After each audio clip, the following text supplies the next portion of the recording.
couple things housekeeping-wise I want to take care of before we go much further. If you would like to speak in citizens' comments, please come down here at the podium and sign up. If you're just here, there's no reason for you to sign up. There's no requirement to do that. We do want to mention a little bit about fire safety. So I'm going to ask Paul Harwell to step over here if you could. In the event of emergency, the exits have been checked and they are clear. Please keep our aisleways clean. Like I said, in the event of emergency, there's an exit out the back. Our closest exit is out these doors and to the left. All right, thank you. Thank you, Paul. Appreciate that. A couple other things. This is probably the biggest city meeting in at least 30 years. And I've been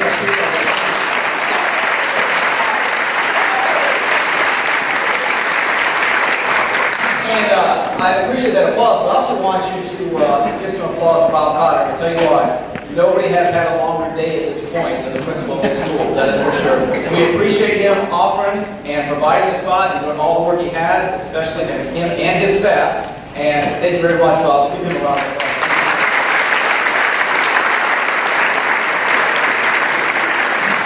Now I'm going to ask you something difficult. Don't clap again. I hate to say that. But we have a rule that we don't respond, and the people in attendance don't respond, especially to citizen comments. So, when you get to citizen comments, I appreciate it. Just keep quiet. Don't clap, certainly don't move. And we're just going to move on through those. We're going to do our best to get through those. And citizen comments will be down here, and I'm going to get that sheet in just a minute, and so that we can get moving pretty quickly. One other thing, we did run out of hard copy agendas. I just took a picture of mine. It's on Facebook on Hendersonville City Hall. Pull that up, or please, if you have an agenda, please share it. That would certainly be helpful as well. We're going to begin our meeting as we do every meeting, and that's a prayer and pledge. So please stand with me. Now we'll lead in prayer, and we're going to turn your left to our right to the flag over here. So please join me in prayer. Dear Lord, thank you for this opportunity. Thank you for the possibility of us coming together to make a decision in public and have people have the opportunity to have a say in this. Thank you for the city, thank you for the state, thank you for this country, and thank you for all the opportunity you give us. Thank you for the people who protect us here and the people who protect us far away. Please look after those, especially those people who are suffering a little bit more than the rest of us, and those people who need a little bit extra help. Help us to treat each other fairly. Help us to remember that you are our Father for all of us. In Jesus' name we pray, amen. Please join me in the pledge. I pledge allegiance to the flag of the United States of America and to the republic for which it stands, one nation, under God, indivisible, with liberty and justice for all.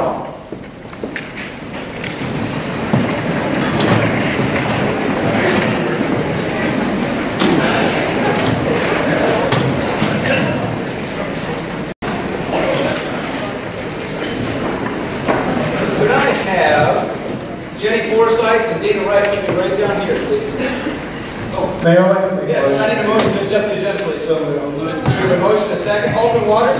I move to accept the agenda and we recognize after the committee reports. You'll be H on committee reports. We have a motion to add Mr. Waters for an item after committee reports, and I'll second. Second. All those in favor of adding that amendment, please signify by saying aye. Aye. Those opposed, please say no. That passes unanimously. I have an amendment. Alderman Strauss.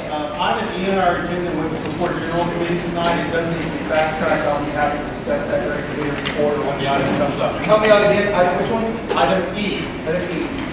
Okay. Top of the back page. Okay, what do we need to do at this point? Need to add it to the agenda. Okay, we have a motion to add item E to the agenda. Second. Second. All those in favor, please signify by saying aye. Aye. Those opposed, please say no. That passes unanimously. That's the second amendment. Alderman Frost. Item A, pass public safety this evening. I want to put on the pursuant to the agenda I see here tonight. So it's talking on that. Okay. We have two additions to our agenda. By the way, I'm going to do my best to look left and right all night, so I recognize you. We have two additions to our agenda. All those in favor of accepting the agenda as approved, please signify by saying aye. Aye. Those opposed say no. That passed unanimously. Next, we have two presentations. I'm hoping Jenny Forsythe and Dana Wright can be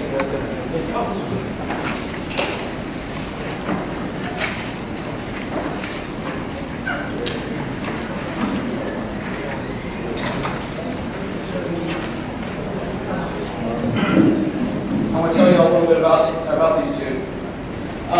This is to Dana Wright and Jenny Forsythe. This is given in honor and appreciation from the city for their generous work on many events, programs, and contributions in the time and talent during the 2017 year. Specifically, Historic Rock Castle relies heavily on volunteer power to provide educational programming and community events. And their generous contributions have shown time and again their devotion and selfless commitment to fulfilling the mission of Rock Castle. And we very much appreciate that.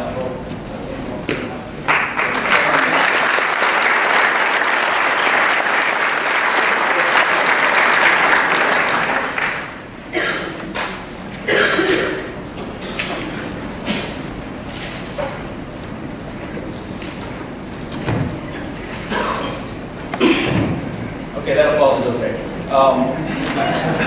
Next we have no public hearings minutes. I need a motion to February 27, 2018 meeting minutes. So moved. To a motion. Second. And a second. All those in favor of approving these minutes, please signify by saying aye. Aye. Those opposed, say no. That passed unanimously. Next, I need to abstain. we have an abstention from Alderman Skidmore. Thank you. Appreciate that. Next thing on the agenda is comments from Alderman Hedberg. Alderman Hedberg. Can you hear me? Because I can't see you.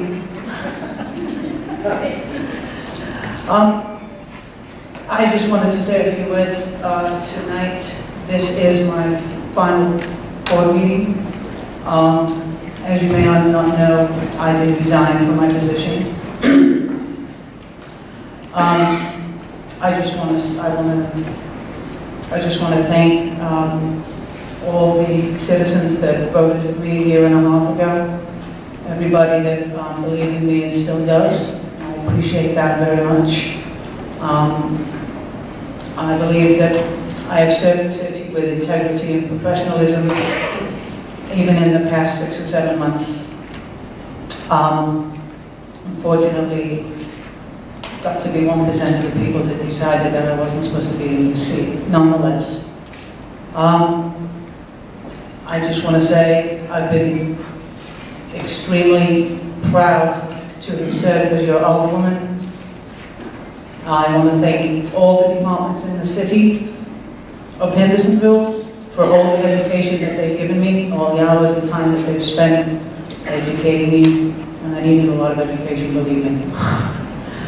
So, again, thank you very much.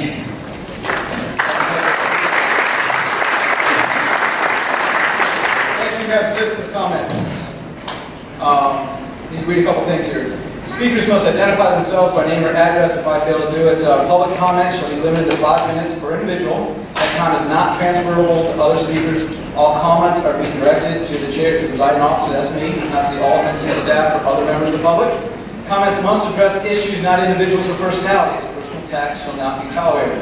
Comments may support or oppose particular issues or measures, but the motives of those with different views shall not be questioned or attacked. Malicious comments will not be allowed. Speeches for or against particular candidates running for public office shall not be allowed. First is Danny Butler, the National President.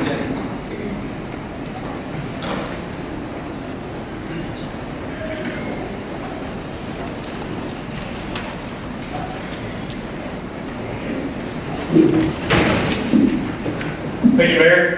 Danny Butler, National Predators. I've known the team for about 7 years now. Just to square up in everybody between that thing. 5 minutes up on the first period. I just want to talk real quick about the relationship that we have had as National Predators with the National Sports Authority for the past 22 years or so since we've been around. I'm going to read from some notes and then I'll talk off topic. I promise we've done it in 4.5 minutes. First, the Sports Authority of the Metropolitan Government of Hendersonville and Henderson County was formed January 8, 1996 to serve as a financing mechanism and landlord for national sports. So I think that's pretty important. They conduct itself to do what is reasonable and necessary to attract professional sports franchises to Nashville. They operate sports complexes, stadiums, arenas, structures, and facilities for public participation enjoyment of a profession, and amateur sports, fitness, and health, and recreational facilities. They hold monthly meetings that are open to the public, where all organizations issue monthly reports. Those organizations are the National Predators, Ford Ice Center, Tennessee Titans, Nissan Stadium, the Nashville Sounds, and First Tennessee Park. Usually will be the division of sports franchises. In those meetings, they talk about increasing communication between managers and facilities and the authority. They educate the authority on recent and upcoming events and activities, and they hold managers accountable for budgets, goals, and expectations. Really, the biggest thing that we have with the sports authority is the communication that goes back and forth between the franchises and the organization and the authority.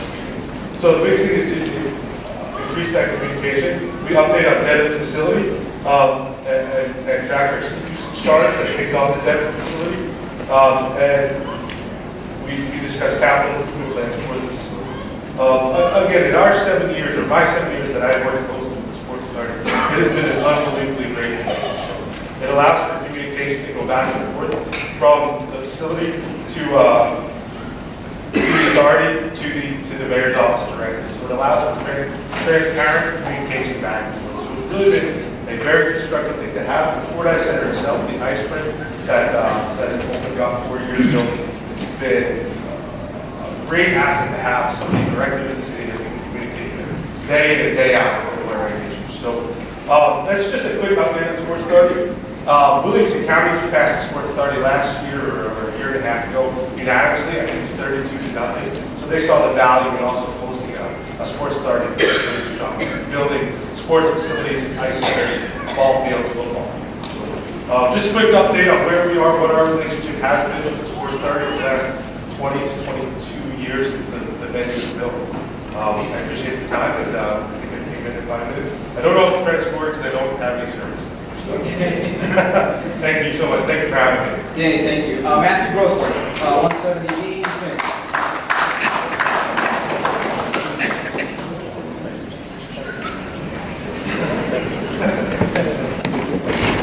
Thanks for letting me speak. I will try to speak a little louder so I don't hard to hear back there, and I also have to speak quickly because of all things I need to go. Can I hear you? Okay, can you hear me now? Okay, I'm speaking pretty loud, but I will try to maintain this if possible. I also try to be quick because, believe it or not, I have to travel 40 minutes to go and play hockey, which is why I'm here to speak tonight.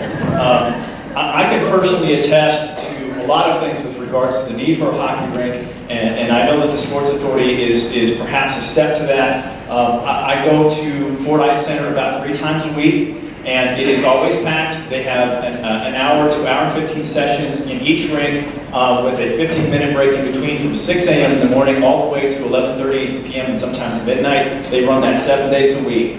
The people who play there come from all walks, they come from all cities. I've met people from Hendersonville, from Goodlettsville, from all over North Nashville who are just clamoring for a place to play. I also know people who are involved in operations there who have said they are actually happy that I think it's Bellevue, is opening a facility because it will open up more possibilities for Ford Ice Center to do things. I don't know how many businesses that we know are clamoring for competition so that they can expand. I don't think that happens very often. But at any rate, there has to be a considerable amount of revenue there, and I know that a lot of people from north of Nashville are looking for a place to play hockey. There is no place north of Nashville to go to play except for Centennial and Ford Ice Center.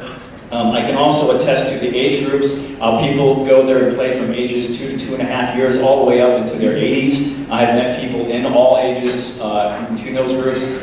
They are looking to expand their league play. I know that high school hockey teams are looking to expand their ability to play, and to have to drive 40 minutes to do this and to spend anywhere from $250 to $500 a month from my personal budget just to do this. To me, it is worth it to have one here. And if even 1% of the population of north of Nashville agrees with me, then I think this would be a very good, lucrative thing for Hendersonville. And this is a good opportunity to get something like that in place.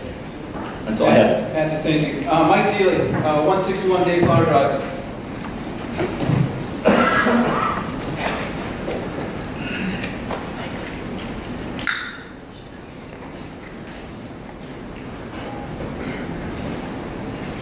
Good evening, thank you. I also represent Pope John Paul II High School, which does have a hockey team. In fact, as a young school, it's one of the first championships we've won. And so I'm here to speak about three things: desire, potential, and partnership. First of all, there is a desire. I moved here from California to Tennessee. The last thing I ever thought I'd be talking about is hockey. So I'm a little out of my element, but here we are. And I came here and I have kids wearing red shirts more than anything else.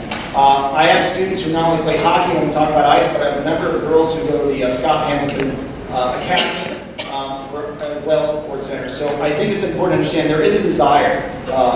People moving in here, the experiences, we find that the growth of our school has been based on finding opportunities. And hockey's been one of the things. Having a team has brought kids to our school, but it's also brought the desire. It also brings sleepy kids who come in after practices that sometimes wrap up past 10 o'clock at night and then come back to school. So driving far away is one issue. The potential is here. Our Board of Trust is doing a new master site plan, and we've even looked at the option of providing the land or looking at our facility if that was an option for hockey to be up here. We understand, though, that it ultimately comes to a partnership. Nobody can do it on our own. So for our end, we are committed to hockey. We're committed to making it grow, not only for our school, but for the community. We use our facility for a number of groups of the community, whether it's our fields, it's our gyms. We're looking for something where we can partner. We certainly know that we are sending a lot of money to other places to rent the facility, and then our teams are spending money there. We love anything that comes back to our community. We are part of Hendersonville. We support anything that will help it grow. And so for JP2, from our end, we're looking at options and partnerships to do these things as well. We certainly have the families who are interested to have kids that use the ice, but we also have a community on our own end that donate to us for things. But there are donors that we know who support these things that, again, if we're not providing it, I steer back and I talk to the mayor, I talk to some of you about this, that we're certainly looking to partner with the city. So for JP2, I just want to simply say we are here to work with you. There's a desire. We believe there's potential, and certainly we're here to partner with you as well. Thank you. Mike.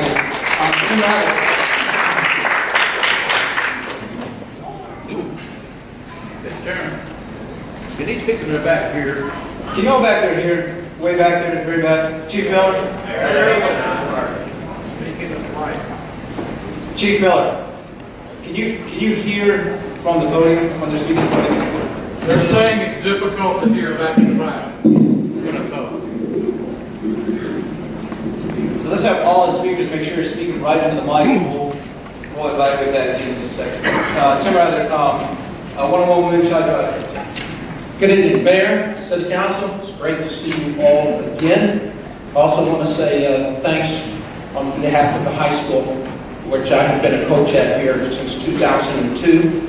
I appreciate all of their efforts and hosting this meeting this evening. After being in contact with most of you, either directly or indirectly, it's become apparent that there is a complete lack of trust. Alderman to alderman, alderman to mayor, mayor to alderman. Nobody trusts anybody. Regardless of what somebody says, nobody seems to trust anybody. It appears a lot of this is petty and rooted in deep-seated and long-standing personal, not necessarily professional disagreements. We're fine, go ahead. Please don't take out troubles on our kids, parents, and the rest of the residents here in Sumner County, and Hendersonville especially, just because we disagree about something. Let's make sure we vote on something for its merits. And my specific call is to vote on the sports authority based upon its merits and some other burning problem or disagreement. Until we create a non-profit 501 sports authority, everything else is just chatter. It's just talk. We have to do first things first. We seem to, I feel over the last few weeks and all of this dialogue and all this chatter that's been going on, we seem to be lost in details when details are not even something that's on the page yet. Okay, maybe at some point we've done some things wrong. Maybe we've made mistakes. Maybe there have been community meetings. There are hundreds of people who have been involved in meetings. My first meeting was almost 14 years ago over at the, what's now the, where the, sorry, I don't even know, it used to be the Global Furniture Building. I walked through there. with the intention of putting hockey rinks in there. Since 14 years ago, this has been talked about. Until we put a sports authority into place to address this head-on and work with whoever the developer might be, we're spinning our wheels. So maybe mistakes have been made in the sequence of how things happen, but it's never too late to right a wrong. And that's why I think it's a great idea. And I hope that we will vote yes on the sports authority based upon its merits. And it's time to fix that. If it's perceived as a wrong, it's time to fix it. Let's make it right. It's never too late to right a wrong. Tonight, for the next generation and every generation to follow, I hope you'll see clear to vote yes on the creation of a non-profit sports authority for Hendersonville. Thank you. Tim, thank you. Stephen Puck, 228 Sandsbury Road.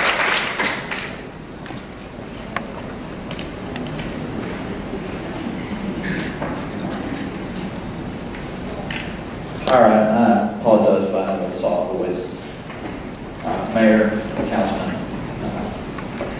I'm here to speak on three different things tonight, two of which are on your agenda. One is actually kind of the overarching issue in our city. The first one is the sports authority. I know some aldermen have expressed to me concerns of risk. And for that, I would suggest that if they feel that a local sports authority is too risky for the city, that we adopt a sports council like Columbia, Tennessee has adopted to get the ball rolling on design and things like that, while at the same time directing the mayor to reach out to our MPO partners to establish a metro regional sports authority. And that may require an act of the state, but it would leverage more resources towards these type of organizations and events. And not only that, I'm sure Metro Nashville wouldn't mind double dipping on some of the benefits, as well as pitch of Super Bowl and subsidizing transit costs. The second thing is the baby farms issue tonight. I know some people have said that borrowing $3 million to address this issue is extremely risky for the city. The thing for me is that the way I look at this from a taxpayer standpoint is that this is the city stepping in and assisting a group of citizens in accelerating the process that they began, and had they had the time and not a time crunch, would complete on their own. Now with that understanding as a taxpayer comes an expectation that should the city take on this bond, that it would be expected that the organization, the citizens, will continue to fundraise beyond what they're going to pay for the upper track and help the city pay down this bond as quickly as possible. That way because this actually kind of serves as a test case, if you will, of what we're going to do in the future with the 1% we set aside. Because the minute we have enough to buy land, everybody's going to come running. And this can set the standard for what we expect in the future and what our preferences will be. And then the third item for me is the budget. Basically, the baby farms issue is going to be the kickoff for our budget season. And one of the things that I've seen in this city, and I've heard from taxpayers, is many of them, as the previous speaker mentioned, there's a lack of trust. And it's because in the past, so many people have told me that they felt like they were baited and switched. They were promised one priority, and then it was switched for another. And so a way to restore that trust with everybody is for BOMA to establish basically 3 budget proposals that need to be presented here at BOMA for the city to review. The first one will be the bare bones, just bare minimum get by. The second will be the idea of what either the mayor would like to see passed or what BOMA would like to see passed. And then the last one will be the Cadillac budget. This is everything. This is to guarantee this last budget is sticker shock. It's supposed to shock us into realizing how much it actually costs to guarantee everything that citizens ever said this city needs and that they want to see in this city. Because it gives us a real idea of where not only are we at, but where we want to go. So that we can have a clear vision and a clear idea of how far away we are from our goals and basically how full the back burner is. How many priorities have we put in the back? So that for me is extremely key. And it needs to be presented at BOMA, either at the beginning of the budget process or at the end, so that citizens can see it, see the three options, and as a community and as citizens, we can decide. Steve, 30 like seconds. that. Thank you, Mr. Mayor. Thank you. Thank you, Stephen. Next is David Gillies, 139, 400. Please, again, no applause. I think I have to bring that up. We need to move on as part of our rules.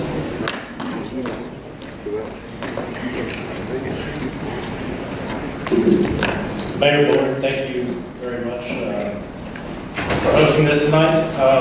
Thank you also for the time that you take to evaluate ideas and discuss those ideas with your community.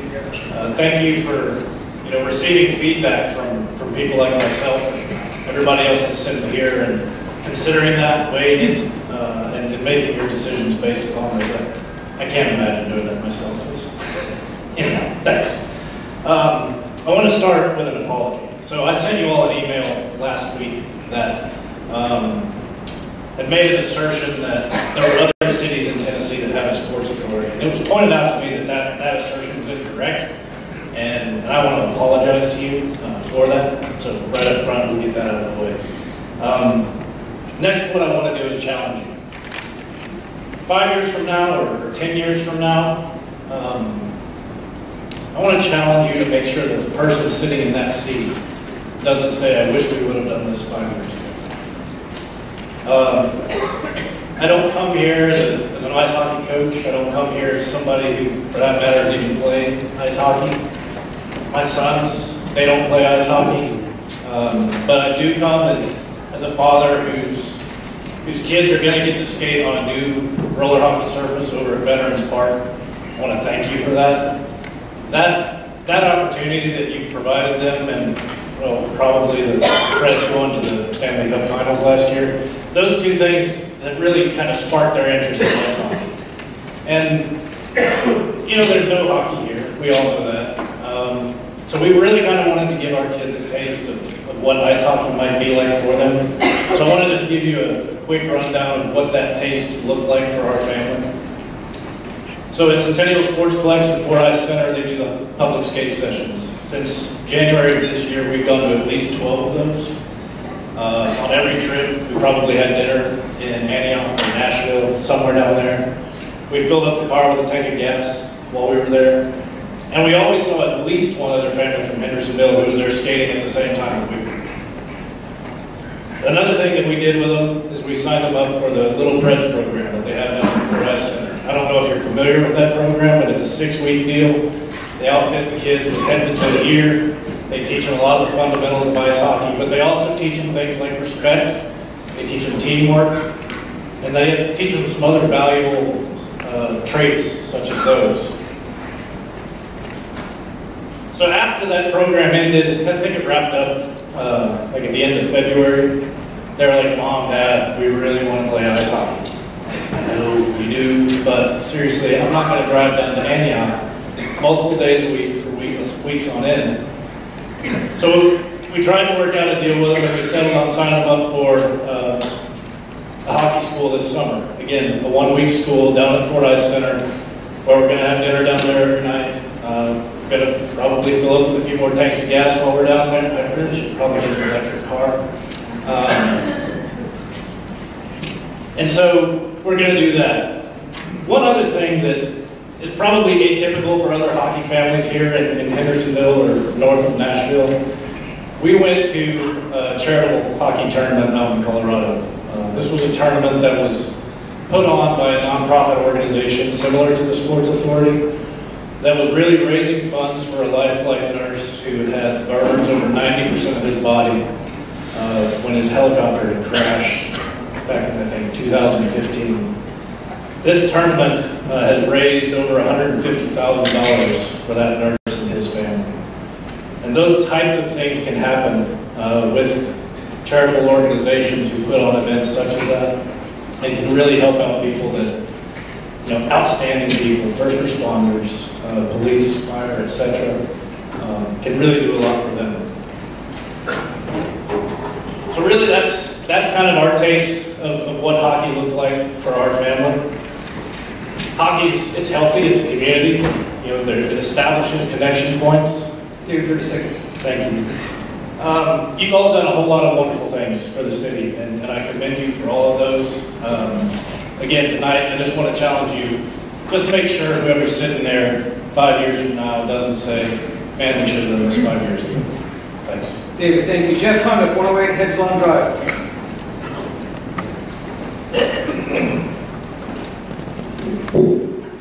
Good evening. Thank you. I'm here tonight to answer some of your questions. Earlier, there was some questions asked relative to passive parks. So, what we'd like to do, just for the record, I'm one of the board members of the Friends of Indian Lake Peninsula. I wanted to clarify that there's two types of parks. There's active parks and there's passive parks. Active parks are what we experience at Drake's Creek. They have organized sports and they require significant amounts of maintenance and are intensely developed. Passive parks are ones that are designed for low-intensity types of recreation. These parks emphasize open space and the preservation of natural habitat. The beauty of these areas are enjoyed through passive recreational activities. These consist of things such as walking, jogging, open space areas, mountain biking, hiking trails, bird watching, wildlife and wildflower preserves, gardening, just relaxing, educational opportunities, playgrounds, picnic tables, and passive parks can even involve, the support infrastructure such as parking areas and restroom facilities and pavilions. Examples of these are the park up at Indian Lake up by the library, Saunders Ferry Park, Radnor Lake, Edwin Warner, Percy Warner Parks. And I tell you that just to make sure we help paint the vision of what we are all here to help hopefully create with your support. The Friends of Indian Lake Peninsula, we intend to work hand in hand with the city and the community to create a desired plan for the upper 38 acres. We recognize the city will have control over the lower 35 acres should you choose to vote that into them. And we would like to offer our assistance to the city in seeking community input to develop a master plan for the park. We would also like to offer our assistance to seek funds through grants and to help pay for those improvements and also things like fundraisers. Following the actual development of the upper 38 acres, we intend to put an easement on that property. So we're here tonight to offer our commitment that we're going to purchase the upper 38 acres and donate it to the city for the entire community to enjoy for generations to come. We ask that you vote in favor of this ordinance to purchase the lower 35 acres. Thank you. Jeff, thank you. Jane Marshall, 250 Hidden Lake Road.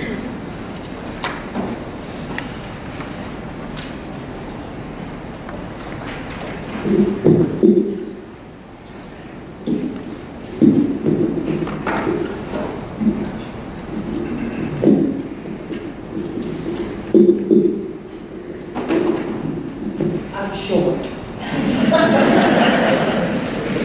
Thank you so much, Mayor and councilmen and women. I'm here tonight to speak in favor of the Save Beatty Farm Park. It comes to me on several fronts. Just here recently, I was reflecting on a play that I had seen or thought I had seen, but realized I had not. It was just that the title stuck with me forever and haunts me still. The title of that play was No Place to Be Somebody. no place to be somebody. I'm a retired public school teacher, taught in high school and middle school. Oh yes, I love sports. I team taught with a wrestling coach, and that has got to be my favorite sport in the sense that it's the loneliest sport, just two people contesting each other. I love the Carolina Tar Heels and wish they'd won. But I'm torn because, you see, I opened up the Tennessean last week and there were 9 pages on sports, plus an additional one in the front section. So that made 10 pages on sports. I could find nothing on the arts, nothing. And just in researching this high school and where I was coming, I was stunned when I saw this picture that was on their website. It's of a choir, and they are holding trophies. I would never have known about this amazing choir with their amazing director, Elizabeth Evans. I just happen to be a member of a newcomers club, and every Christmas they come and sing at our luncheon. I never would have known about them. They're not in the newspaper. Tina Lee had the courage to write a newspaper article in bold print, study, Arts Center needed. That was 2015. 2015. I happen to know the person who wrote for her doctoral research, Nurses in Professional Development, published the article. And the article states, evaluating an arts-based intervention to improve practicing nurses' observation, description, and problem identification skills. What does all that mean? It means that these students were trained to study classical art pictures and pictures of different things to gain an understanding of nuances and inferences of what the patient might be suffering. Just remember, when you go into an emergency room, as I found myself this past summer, and in a hospital room for 3 days, unexpectedly, from a wasp sting infection, who's the first person you see? A nurse. And you pray the doctor appears. Art has its implications everywhere. No place to be somebody. I find myself seated in a hospital emergency room. A mother is weeping in the corner, and the father should be weeping because he wasn't a father to his son. And the son adored him. And there he was, on a gurney, and I'm looking at him with his torn jeans, broken legs, and he's DOA, dead on arrival. His friends were graduating from high school that week, and he had the education of a 10th grader. He had lived with my husband and me for months in a drug rehab program, but now he had no place to be somebody. Friends had left him or were graduating. No place to be somebody. Do you know what the suicide rate is for youth in Tennessee? There are 133 in 2016. And surprisingly and shockingly, the highest suicide rate in proportion is that of our senior citizens, 85 and older. I'm glad my husband is happy. He's 86 and a veteran. What we need is a Baby Farm Park, a place for everybody, where there can be cultural festivals to bring together people, where there can be art in nature, where there can be events for everyone to participate. Ms. Marshall, thank you. Thank you. Your time's up. Next we have Dr. Ruth Garrett, 101 Apache Porter.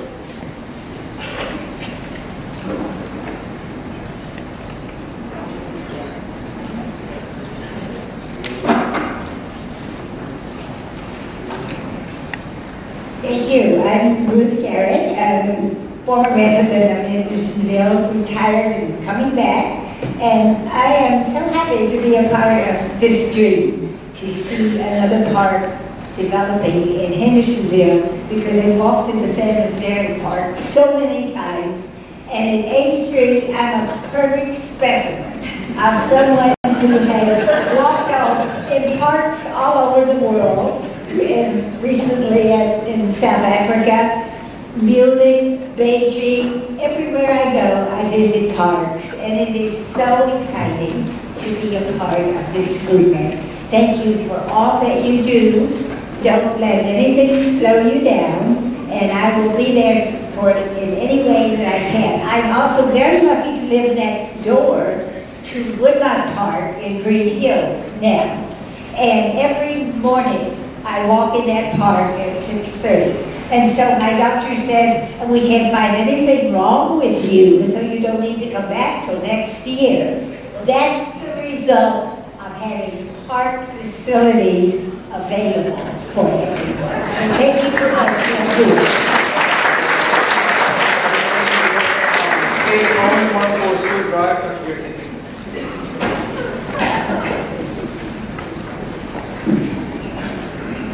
Thank you, Mayor. David Owen, 104 Stewart Drive.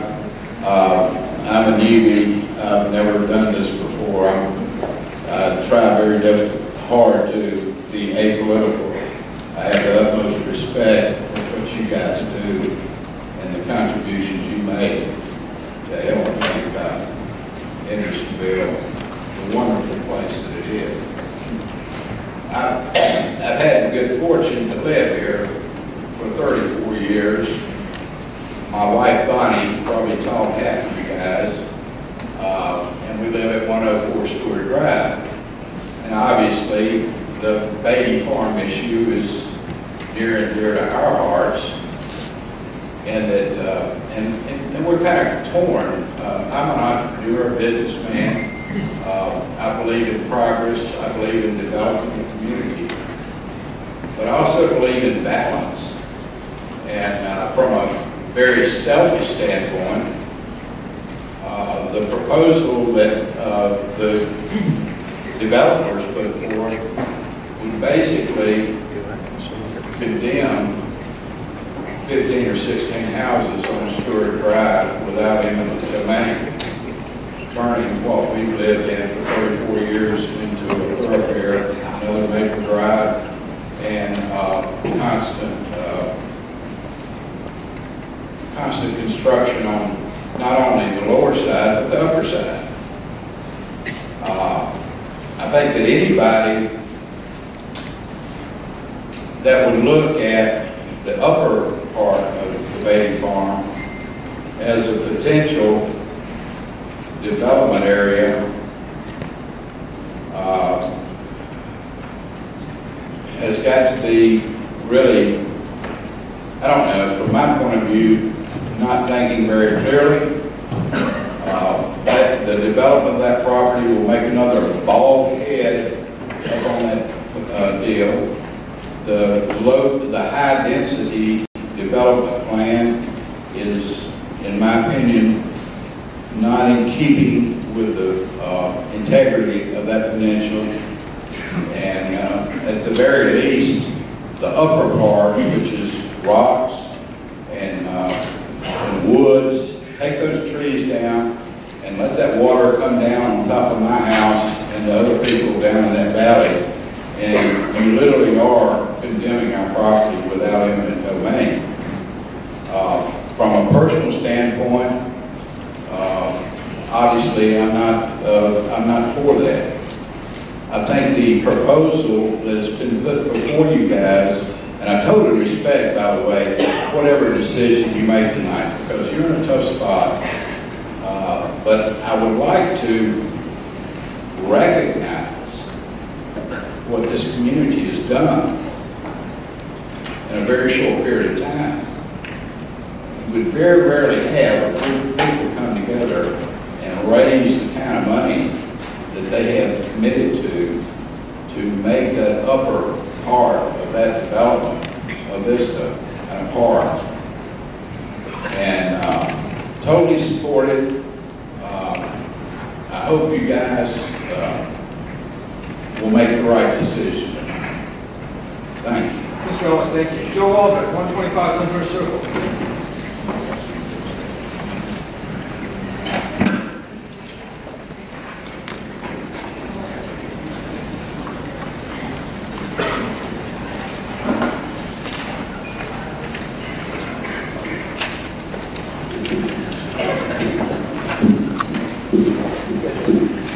Mayor, Board, as with everybody that's been up here before, I do believe you all have a very tough decision in front of you. One of the things we have to look at when we make tough decisions, are we making those out of want or need, out of passion or logic? I have yet to see anything on the Brady Farm project that makes me think it's a need. I think it's a want. So if we go to the want level, are we looking at it logically or passionately? Everything I've heard from the people supporting this is from a passionate level. Not support and applaud that.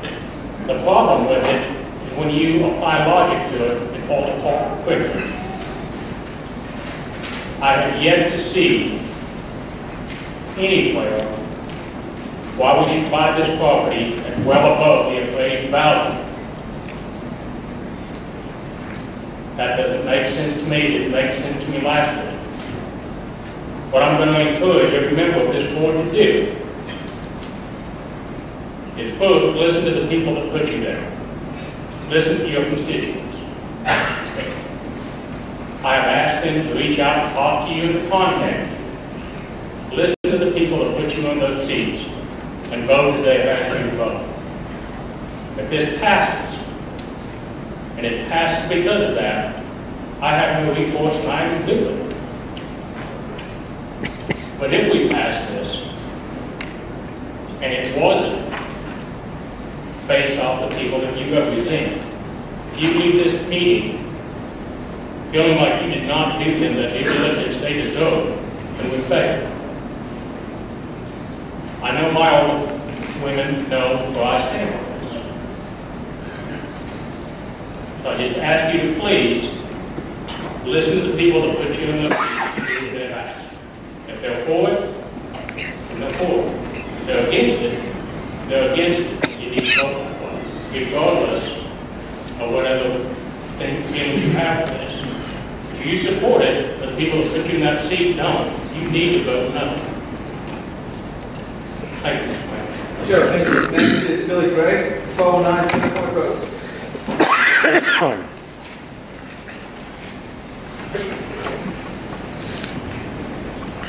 I'm Billy Gregg, 1209 Center Point Road, Ward 3. Thank you, Andy and Arlene. I am opposed to the purchase of the Beatty property. I think the city should not be going into debt to purchase it. If people want to buy the land and give it to Hendersonville, I think that would be reasonable. But I think this is kind of, seems to me like it's been sort of crammed down your throat just a little bit. And a little more planning and forethought needs to be put in it. I love parks. My kids have enjoyed all the Drake Street. Actually, we spend more time in Milledgeville at Moss Wright Park because it's closer to our Ward 3, which we have no park in our ward either. But I think that if you do this right now, you're setting a bad precedent for all other citizen groups that come in and they want something. I think we got more pressing issues with our police, fire protection that we need, roads. And it sounds like there's a lot of people that would like a hockey rink too. So I think you've got a lot of other things to contend with besides this. Thank you. Billy, thank you. Next is Bonnie Furtick, 1721 Hickory Trace Drive in Galveston. Hello, Mayor Clary. I'm Bonnie Furtick. I'm here representing as president the League of Women Voters of Hendersonville. We're here 2 weeks ago on 2 different days. And we are a nonpartisan political organization for women and men that encourages informed and active participation in government, works to increase understanding of major public policy issues, of which we're discussing many of them today, and we influence public policy through education and advocacy. We felt that it was necessary to speak a second time regarding the purchase of the Baby Farm property. League's position regarding natural resources is to promote an environment beneficial to life through the protection and wise management of natural resources in the public interest. We requested some information that was Sumner County and Hendersonville specific relating to water issues and an update from a nonprofit in Tennessee entitled Tennessee Clean Water Network. It's a statewide nonprofit, and we wanted some that was specifically to, as I said, Hendersonville and Sumner County.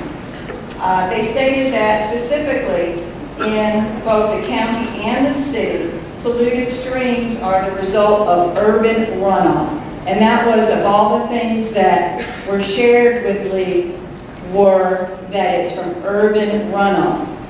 And we know the difference between urban and non-urban. The municipal pollution causes for our area were from stormwater runoff, which was number one, leaking sewer collection systems, sewer overflow, and construction.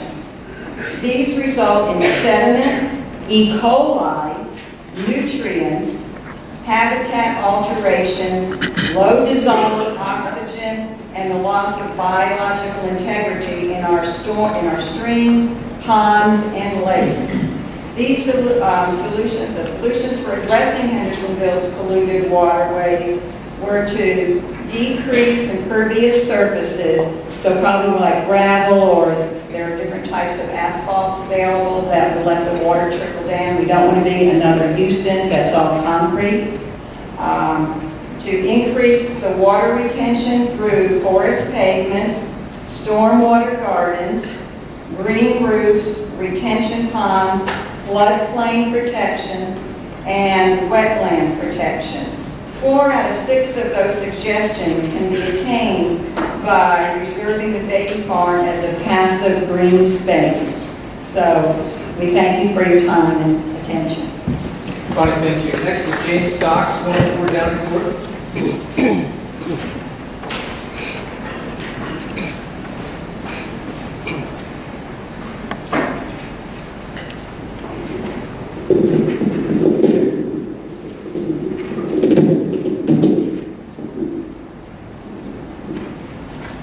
Good evening. My name is Jim Stocks. I live at 104 Downingport here in Hendersonville. Jim, I think you're going to have to speak up. I think you're going to have to speak up. Okay, I'll do my best, and I have trouble hearing, so I'll try to hear you at the same time. Okay. As I thought of the many issues that were discussed about the Baby Farm at the last board meeting, and as I considered what I wanted to address here tonight, I kept coming back to 2 things that concerned me about this debate as I watched it unfold. As a preliminary matter, I don't think there can be much argument over whether it is intrinsically a good thing to preserve this green space and to secure its benefits to all the people of Hendersonville for generations to come. Clearly it is, and would provide benefits to all of us in countless, immeasurable ways. So instead, rather than go into those benefits, I want to talk about 2 issues in this debate that trouble me. The first is what I believe to be the short-sighted focus strictly on money. And the second thing is the unfortunate and misbegotten attempts by some to make this an us versus them issue that pits one area of the city against the rest. Now, I like to look to history for guidance on important issues like this. I'm a firm believer in the saying that those who forget history are doomed to repeat it. And I also believe in the related proposition for situations where history got it right, that those who forget history in that case are doomed not to repeat it. And with that in mind, I would ask you to look to one of the most important land acquisitions in our great nation's history, the Louisiana Purchase. Without it, we would not be the nation we are, spreading from sea to shining sea. Yet that purchase, as important as it was not without question, was not without dissent. And in that context, I would ask everyone voting on this tonight to consider 2 names, Fisher Ames and Thomas Jefferson. One, a short-sighted footnote in history. The other, a visionary leader whose courage and stewardship resulted in the Louisiana Purchase and in large part helped make America what it is today. You may ask, who was Fisher Ames? Well, Fisher Ames was a U.S. representative from the state of Massachusetts, and he employed the same short-sighted arguments and political stratagems against the Louisiana Purchase that I discussed earlier regarding money and us versus them. In fact, in his own words, Representative Ames called the Louisiana Territory, quote, a great waste, a wilderness unpeopled with many beings except wolves and wandering Indians. And he went on to focus on money in disparaging the Purchase, stating that, again, quote, we are to spend money of which we have far too little for land of which we already have too much. And he also attempted to pit one area of this nation against the other, stating that the Louisiana Purchase was actually just a way for Imperial Virginia to move its slave-holding population westward to gain influence.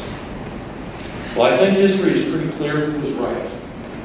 Who had the foresight to be a good shepherd of the public trust, not only for current political expediency, but more importantly, for the greater good of the citizens and the countless future generations. I therefore ask each and every one of you to remember our great history and learn from it.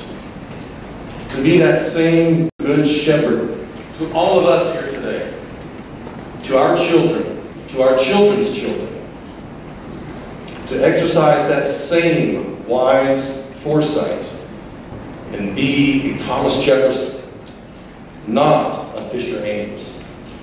I ask you to please vote for the purchase of the Beatty Farm. Thank you. Jim, thank you.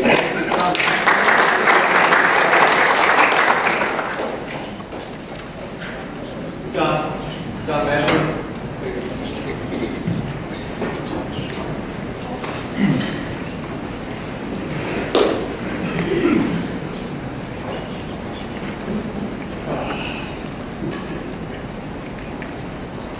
Mr. Mayor, you are a very handsome and wise man. I think you called me wise, but nobody can hear that. Very wise. You know, I have been blessed to live on both peninsulas. You got to speak up now. I drove up and down the ferry when they were building that sidewalk across from Hawkins. Had no idea what that was for. Never got to use it, but it was great. I drove up and down Saunders Ferry when they had that, I think it was a 2-bedroom house on the right in the lake on the peninsula. It was the only house out on the very tip. It was, I could only imagine what it was like living there, you know. And that's since been bulldozed and is now a neighborhood, I assume. I don't know. You know, we get hung up on the cost of buying Beatty Farms if we're buying a Lexus or a, you know, whatever. And can we afford this now? You know, I don't know. I think there's always a way to afford things when we need them. And 80 homes are going to be built there for 160. You know, we're going to find a way to provide services for the people who live there, and that's going to cost money. If we don't buy the land, you know, we're losing a natural resource. It will be gone. There is no replacing it. It's gone. And then we will still be out the money that we have to provide, you know, who live there. I just think that, you know, losing this last piece of beautiful land is a very heady decision. And I don't think that we should, you know, just think about whether we can afford to spend the money right now on this, or should we look at it as, can we really afford to lose this? Because once it's gone, it's gone. Thank you. You're still very handsome. Next to John Silver, 101 Chandler Street.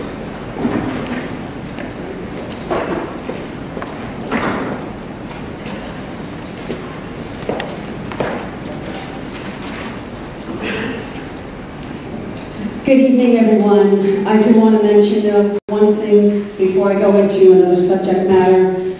We have a decision in this board with regard to an alderman. I am a Ward 3 resident, and I voted in the last election along with over 1,000 other people. You do have a candidate that's up for a decision. We voted with our feet and we rejected that candidate. I'm instructing my alderman that's remaining not to vote for that candidate, and also the people on this board, because then that is actually a slide to the Ward 3 people. I want to thank Angie. She's been very helpful. She's been helping us with regard to Center Point Road. I'll talk about that briefly. But thank you very much, Angie. I appreciate the work that you've done for our subdivision and helping with the needs that we have. A lot of decisions that are made are not necessarily popular. I used to be at the board of mayor and aldermen religiously every other week for years. And I wish, and I'm glad that you're all here tonight, but I wish you all were in attendance too. It's typically empty with a select few that engage with their government. But I will say, for the record, that we have a lot of unmet needs in our city. We have over $11 million worth of projects that have not been done. In our neck of the woods, we're suffering because we have situations like subdivisions still without adequate light. These are basic infrastructure needs that have not been done in a dereliction of duty, in my opinion, and also because that's what we pay city taxes for. Adequate light. There are about 5 subdivisions still in the dark. And after 5 years of hard work with some of the aldermen that were very helpful in making this happen, we have adequate light. And just back in last year, in June, one of our residents was held at gunpoint. And thank you that we have adequate light on the corner.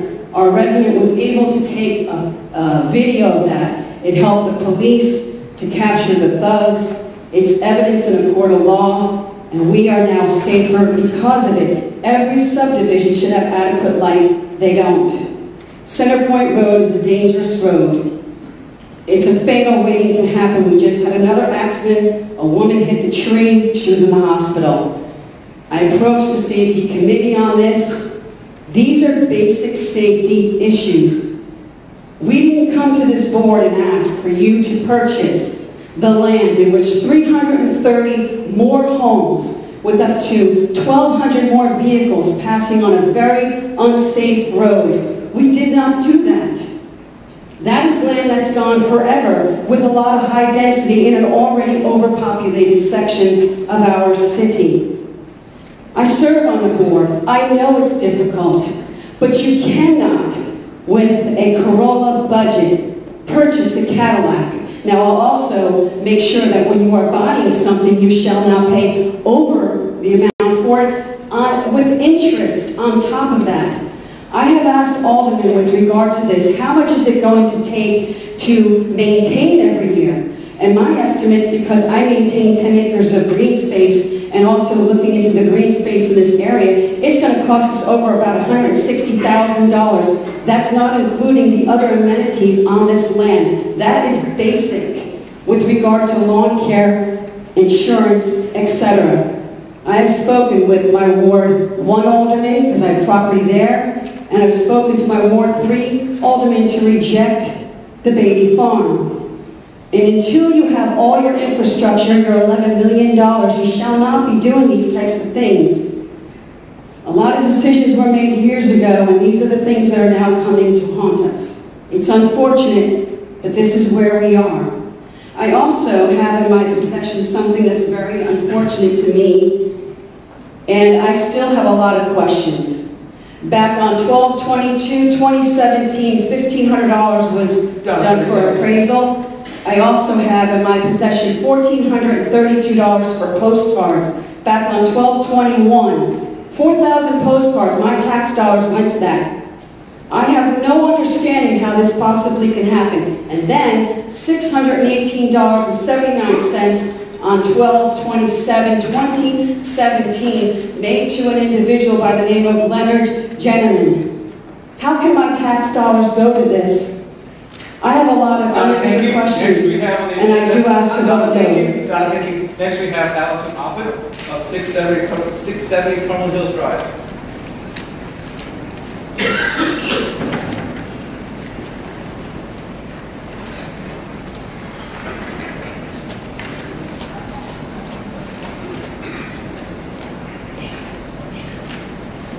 Hi, good evening. My name is Allison Offit, and first of all, I just want to say I think we all appreciate the job that y'all have in front of you tonight. I know you're tired, we're tired. It's been a pretty emotional few weeks and months here. But the bottom line is, and really kind of on the heels of what she just said, is the city has not been very prudent in managing our residential growth over the last 10 years. And that's not necessarily y'all's fault. A lot of your predecessors played a role in that. Our infrastructure cannot handle the traffic volume and all of the new development that we have going on. Contrary to popular belief, bigger is not better. Sometimes it's the smallest fruit that has the best flavor. And what we have here is an opportunity. A lot of people view this as an Indian Lake Peninsula thing, and it's not. The reality is this is a Hendersonville thing. We need green space. It's not a want. We must preserve our green space to preserve our quality of life and the things that we value so much, the things that brought me to Hendersonville, that made me choose Hendersonville as home for my family, where to raise my 4 children, and where I've been helping to raise my grandchildren. Those things are vanishing. They're slowly, piece by piece, going away. Baby Farm has merely been a catalyst to bring to light the need for this change, to preserve more green space in our community for our quality of life. This is a prime opportunity to start preserving our flavor as Hendersonville. The possibilities for this land, for conservation and wildlife education, for all of our school children, for all of our youth organizations, our Boy Scouts, our Girl Scouts, our FFA, 4-H, and for our city as a whole, the possibilities are incredible. And I'm really, really excited about the possibilities that we have with this land. This is just a start. You have hundreds of community members who have invested their money in this endeavor. I know that you have constituents who don't want to pay taxes on this purchase. I would want to say, tax me. Tax me for Baby Farm. Tax me for green space all around Hendersonville. All of the residential growth that we have is not benefiting us in our quality of life. It's creating frustration on the roads, and it's creating more expense for our infrastructure.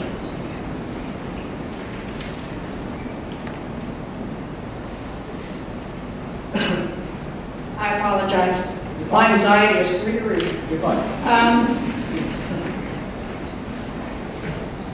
I value the quality of life that green space brings. Those constituents who don't want to pay for the green space are the same constituents who aren't going to want to pay for the infrastructure, the police, the fire, the classrooms, the teachers, and all of the equipment and operating expenses that go with that when all of this land is developed. All that I ask is that you not be short-sighted on the future of our city.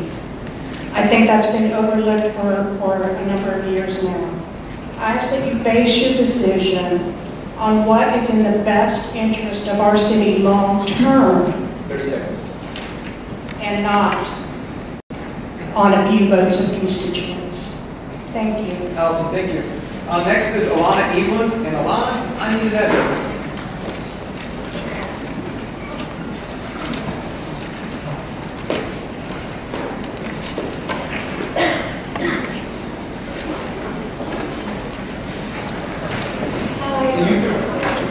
And I assume that's Aubrey and Amy with you?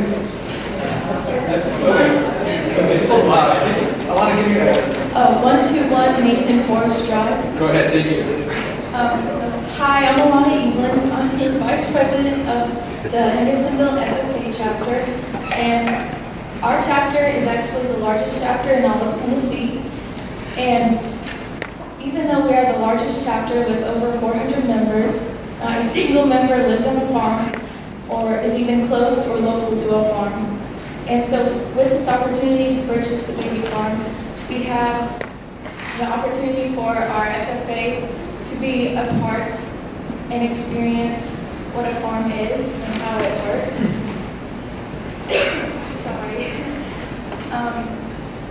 With this opportunity, we can teach younger generations and 4-Hers, what a farm is and how it works. Alana, thank you. If you want to go ahead, feel free, but I know Aubrey and Amy sign up also. So, Yes, sir. wait, are you Aubrey? Yes, sir. What's your address? 2712 Sturgeon Creek Road, Sterville, Tennessee. Go ahead. I'm Aubrey Harrison. I'm serving as Hendersonville's FFA president, and this is little Miss Ellie Mae. She is 5 days old, and we saved her. We kind of need a little bit of space for her. And with the baby farm purchase, we're thinking about maybe using some of that land to have a small farm here. Yeah, speak up a little bit in the microphone. With the purchase of the baby farm, we're thinking about having a little farm, a miniature farm, where Hendersonville children can go and learn about agriculture through summer programs. And we can also teach them how to show animals, like hands-on experience, know where their food comes from, and get rid of all those misconceptions that are in the field of agriculture, which most people have. Thank you. Amy Garrison. Thank you very much.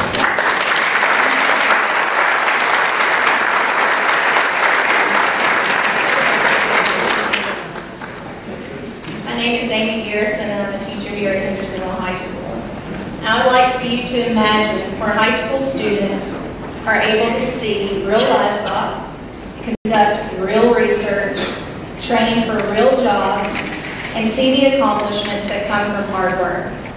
I would like for you to imagine a place where your elementary school or middle school student could go in their own neighborhood to ag camp over the summer or over a break to learn where their food comes from, to learn about animals, and to learn about crops through a real hands-on experience.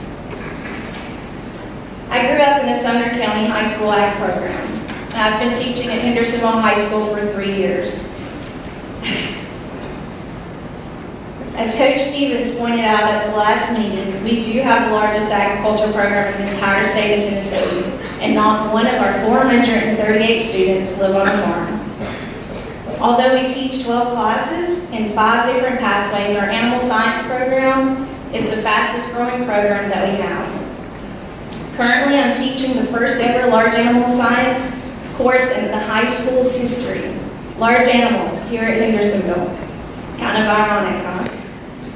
As agriculture teachers, our students are able to learn by doing. If you were to walk down the hallway to my classroom right now, you would see the remnants of a soil erosion lab that we did in the 2nd block, fetal pigs that are currently being dissected in 3rd and 4th block, that 5-day-old baby goat that we've nursed back to health, and a breeding project where one of my students is in the process of developing a new breed of rabbits. We're ag teachers, We are great at using limited resources. At HHS, we're landlocked. Every inch of land that our school is on has currently been claimed, from the commando football field to the band practice field, or even to the JROTC obstacle course. We would like to encourage a yes vote tonight for the city to purchase the Beatty Farm, to not only save one of the last pieces of farmland in the city of Hendersonville from development, but for the opportunity for our students to utilize part of it to further their education and be better prepared, job-ready citizens. Can you imagine it? Can you see the little farm? Can you see a place for students to learn during the school day, during the afternoons, and during the summer? Learning by doing, without being in front of a screen. Can you see it? Please vote yes. Our kids deserve it. Amy, thank you. Next is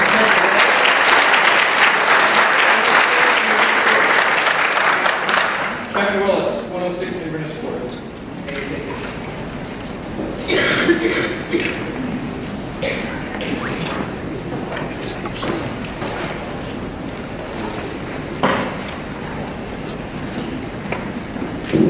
Good evening. Can you hear me? you. You're good. Good. First of all, thank you. Thank you for your time. Thank you for being here, Mayor. Thank you for being in the council.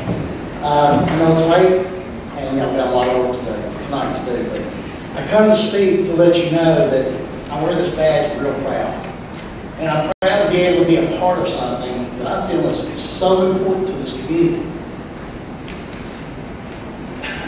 I was driving home tonight fighting the battle of Vietnam veterans, which I do 2 times a day, and I'm sure most of the people at this desk and in this room do. And yet, when I came over here, I drove past my house and down past Beatty Farm, and lo and behold, I ran across a herd of deer. Imagine that. I heard a deer in Hendersonville. I've never seen that before in my life.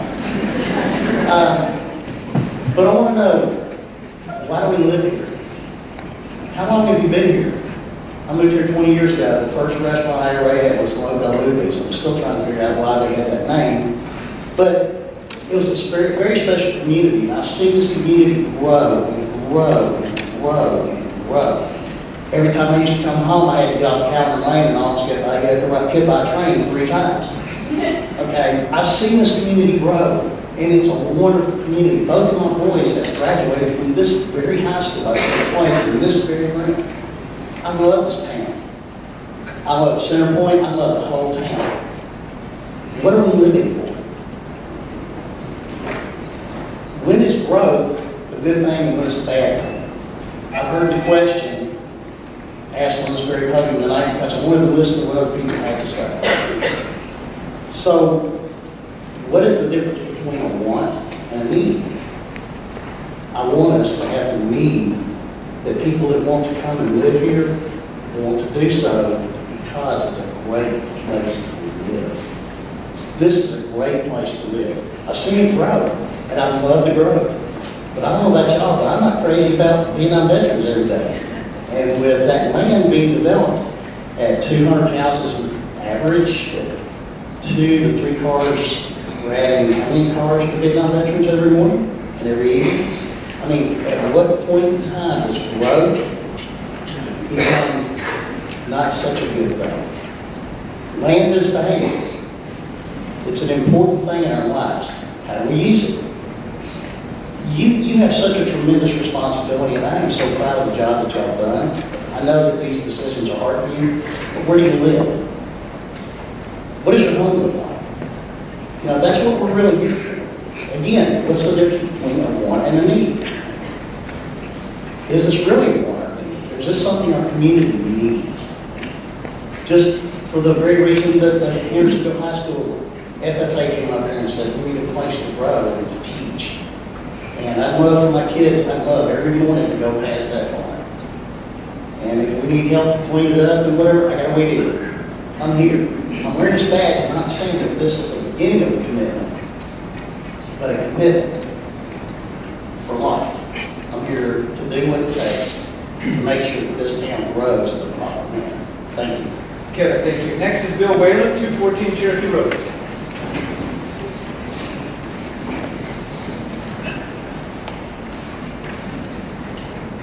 Good 18 Bill Whalen, 214 Sherwood. Mr. Mayor, all of the person, if I may, community residents, and here to support the various items. I'm going to make 3 observations and speak to 2 points if I may. First, though, I want to say I started in this effort as a local resident of the Beatty Farm area. Personally, I never knew it was the Beatty Farm. I just knew it was the open grass space that I drove by. But I'm amazed at how many other interested parties are involved. And this thought just came into my mind as a group of students spoke. They said they have 450 students involved in their program. I feel quite confident to say they don't all live in the Indian Lake Peninsula. They must represent a cross-section of the entire city. And so that I suggest to you is this land is more than land in a particular area. I'll also offer to you one of the points to get to and emphasize again later is opportunity. Part of this opportunity apparently is its proximity to this high school. I've got 3 points if I may and 2 observations. The first one is the level of community interest and support to this project. It's been noted that you moved your meeting today to this particular facility because of that level of interest. It was noted that this may be one of the largest crowds, I think the reference was, in the past 30 years. It's also worth noting that as elected officials, you understand the concept of the multiplier effect. And that for every one person here today in support of this Beatty Farm, there are X number of people who are not here tonight who are also supporting it. So I say that in the context of the first point of your community interest and support is significant. Not just by people who might live across the street, but across the city. The second, which impresses me in the evenings I come here, is the public interest to benefit all. We have representatives of our senior community, which I'll say I'm part of. We've had youth, children, sport enthusiasts, nature lovers. It's a wide cross-section of the community. It's not just one group. So we see that the public interest does in fact extend on this proposal to everyone. The third is that the residents who have brought this to you, and I will say have now been endorsed by many more residents, but they brought it to you not as a project to do, please do this. They brought it to you as a project, please join us in doing this.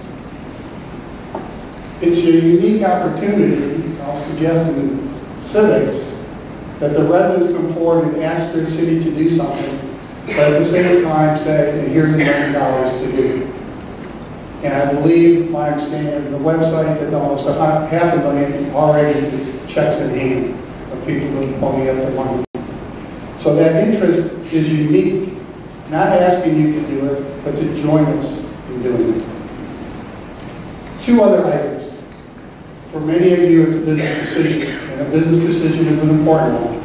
And with 30 years in the automotive industry, I understand business decisions. But I also understand that one of the major themes in our society today is that business has to have a sense of social responsibility. And this is, I'll suggest to you, that note of social responsibility, of taking an action to benefit the greater good, if you will. I'll also offer one other observation. In that concept of business, you set a plan. But the businesses that succeed are those that can adapt and be flexible to changing circumstances. One of the changing circumstances here is that this land is becoming available for purchase. You have a 1% set aside. You've heard many good things, and there are all other public works that you have to do. You've heard the discussion of whether there's an $11 million slate of things to do, $9 million or $7 million, whether they're going to approve or not approve. But I think the thrust of that is, and the point to be made, Bill 36. is your 1% can't be used to fund those projects. It can only be used to fund this type of project. And the second point is, Now is the time. You're going to spend the money one day or another. Yes, it might be nice if it was 6 years later and you had a $3 million. Bill, thank you. You walk the last lot, you're getting a 33% return on this investment, $1 million on 30. David Giles, 104 Safety Court.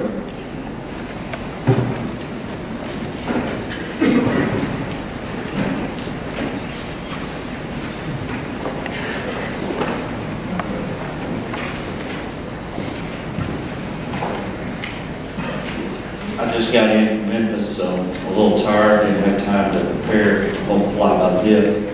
So if I talk in circles, I think most of y'all probably be used to that. First off, I wanted to say that I'm not against the park. Never have been against parks. I used to coach soccer in parks, coach baseball. Very happy to support a park. What I'm against is borrowing $3 million and spending $4 million to buy property that's valued at $2.8 million, knowing that we're going to be raising taxes, knowing that we've already got other things that are ahead of us that are going to cost money, the Walton Ferry, realignment, the railroad, numerous other things. You know, I'd like to tell you a little story about last year. My alderman, one of my aldermen, was nice enough to ask for $25,000 to be put in the budget to look at applying for a TEMA grant to give some flood relief to damaged homes on Safety Court. And it passed to spend $25,000 to get this grant filled out and sent out to try to get some relief. Well, that was passed, I think, in June, during the budget, June, July. And then it sat there. And August, September, October, November, December, January, bam, I called. Hey, whatever happened to that? Nothing. It's still sitting there. So then they moved on. Now it's in the process. I don't know what stage it's in. I haven't got an update in the last month or so, but it's sat there for 6-7 months. That's how fast we move for flood victims. But when the park people come and they say it's not a us versus them, it's not. But there's parks, land all over this city. You want to talk about farmland at the end of Noakes Drive at Walton Ferry, all that land right there, that was farmland. We developed it, didn't we? And then there's land behind the Chenals. There's land at Center Point Road. There's land down Walton Ferry. There's land everywhere. This is land in Ward 4. That's what we're talking about. This is not a park, about a park. This is about Ward 4 not wanting more houses built. Let's be honest with people. If you want a park, there's land elsewhere in Hendersonville at a better value if you're going to spend money. A lot better value. Person that talked earlier about suggestion on Vietnam veterans. Well, Forest Park is contributing to that, but we didn't have a problem going ahead with that. We used to have a joke about the Walton Ferry Saunders Ferry Peninsula that, hey, they found a spot of land, build another house. I've seen house after house after house pop up. Every time you find a piece of land, bam, and it's automatically approved. And that's the other thing. These people keep talking. Everybody keeps talking, oh, they're going to build 200 homes, they're going to build 80 homes, whatever they're going to build. Well, we have a planning commission. If they're not stopping this development, then that's y'all's job. Change the rules, change the ordinance. Stop them from building, from overdevelopment, from building stuff and contributing to our traffic. That's what the planning commission's for. If they can't do that, then we shouldn't have to buy the land to stop them from doing it. I mean, it's just, I just can't believe that y'all, as long as there's so much infrastructure needs in this city, that y'all are willing to spend $3 million to buy land. And I know this is a done deal. I'm wasting my breath, but I'm here at least. Out of frustration more than anything. I heard at the last meeting, even one alderman said that they already had their 7 votes. Now, how is that the case when they haven't heard the opposition? Tell me they don't have clout. This is ridiculous. How do they already have 7 votes before the meeting even starts? Now, I can vote for them. They should vote for it. It's their ward. I applaud them. That's what they're supposed to do, represent their ward. But I'm really, I hate to say ashamed, but I'm really surprised about the other wards. Represent your ward.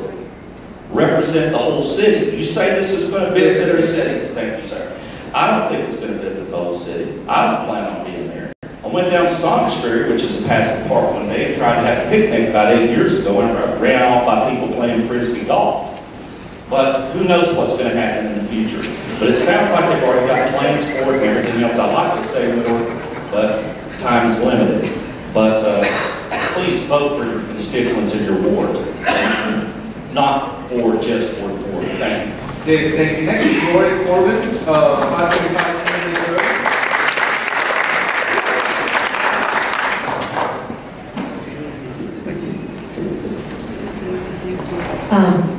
Good evening, Mayor and Alderman. Thank you so much for giving us the opportunity to speak and giving us a venue to speak in. A lot of important things have been said tonight. There are a couple things that I think are really important to clear up, and one of those is a big misnomer about the families that live on the Indian Lake Peninsula. There's been a lot, sort of a hostile surge of anger that's coming about me versus them and those people that live there. Before I left tonight, a friend of mine who lives in Mansfield Farms called me and said, I have a check to donate. Do you know anyone that lives in this neighborhood that might be able to help me get it there tonight? That was not someone who lives on the peninsula. That was someone from another ward. The wards are separated so that you do have someone representing your area, but we are a community. I live on Indian Lake Peninsula, but I also live in Hendersonville. And I think when I moved here, I was a little concerned that we moved here 20 years ago, that we might stand out as kind of the poor people in the neighborhood. And what I discovered after I moved here is that my neighbors are just like me and completely different. We're a melting pot of different religions, different political views. We come from different parts of the country, different parts of the world. But we're all working together because we live in a community that we all care about, and we're working together to make that happen. Excuse me one second.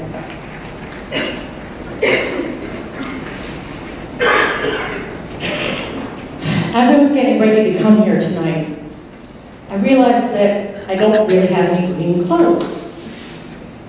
Green is the color of life. But I did find 2 green bandanas. This one in particular that I pulled out, I realized is from a Cure Search walk for children's cancer that I participated in several years ago. A boy from our community, Hendersonville, named Michael, died way too soon. This green bandana reminds me of him and the fight that continued after he was gone to make life better for the children who came after him. We're all going to die someday. And when we do, what have we left behind? At a recent funeral for my friend Nick, a wise musician, made a beautiful statement. He said, what matters at the end of your life is how many people you've touched. Our grandchildren may say, well, Hendersonville used to be a beautiful, peaceful place to live. My grandpa said there used to be trees and fields with wildflowers and deer and turkeys wandering around. I can't even imagine that. Or our grandchildren may say, how lucky we are to have this awesome place in our community to play and hike and learn and watch the deer and turkeys. In the long run, no one will remember who voted for what or what kind of politics took place. But they will know that whatever choices were made will have touched their lives. An important choice is being made here tonight, and it will affect the entire community of Hendersonville. It will have long-lasting effects. You have a big choice to make tonight, and we hope you make a good one. Thank you. Lord, thank you. Jim Hort, 100 Head Lake Court.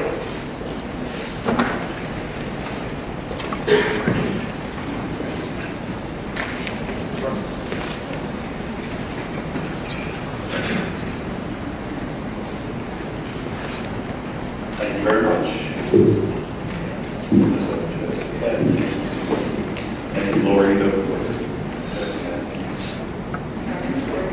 I'm kidding. First, I'd like to say thanks. And I am for the Sports Authority. I would like to. We can't hear you very well here. Right in the mic and loud. Thank you.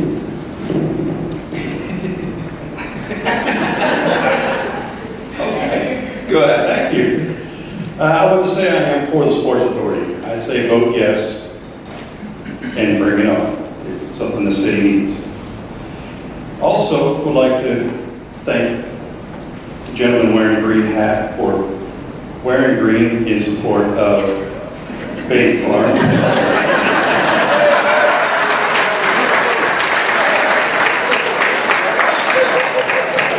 No name.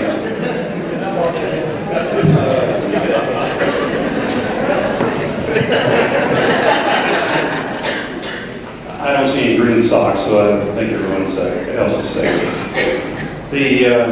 First I want to say just how proud I am of this community. The community that has, I'd like to say, started to find its voice. We have many residents who never thought that they would be involved in a city's business. But now we have many people who will be attending future meetings.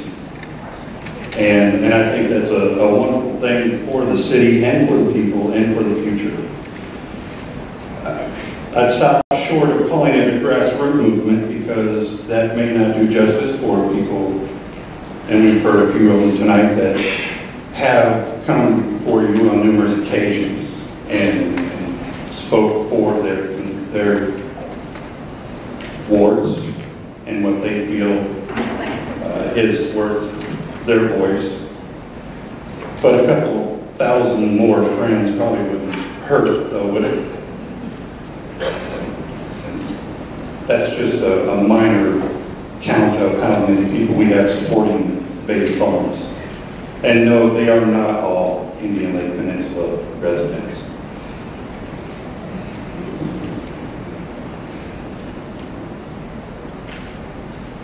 Quality of life is often brought up, and I think that the problem is that most everyone puts their own spin on what quality of life is. But there are a few basic things about the quality of life. Safety, and also being able to trust that your leaders are doing what is best to keep the quality of life going. And in some cases, some people only see what they want to see. So when I hear a statement like there is no logic in the baby farm, I shake my head, but I also don't have to rely on myself. 2 weeks ago, we had a speaker in here from the Land Trust of Tennessee. This is a group that has spent years working with different communities to save properties from development, to save them for future generations. And I think that they quite clearly expressed the benefit and how the quality of life in Hendersonville would increase.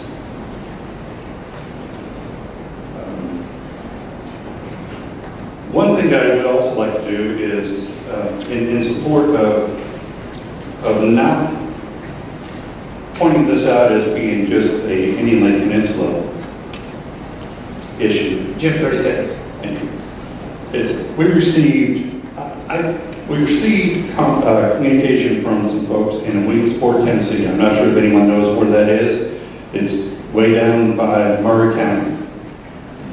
This couple, Betty and Olin Bailey, and I asked if I could use their names, they pledged and have sent us a check, and they approved for me to say for $5,000 to save the baby farm. And of course, Jim, thank you. We appreciate that. Next on the agenda is Finance Committee, Chairman Cunningham. Oh, sorry. We have a motion to take a 5-minute break. We have a second. Alderman Woodcock. Yeah, I'll take care of it. We have a motion to second to take a 5-minute break. All those in favor, please signify by saying aye. Those opposed, please say no. We have a 5-minute break.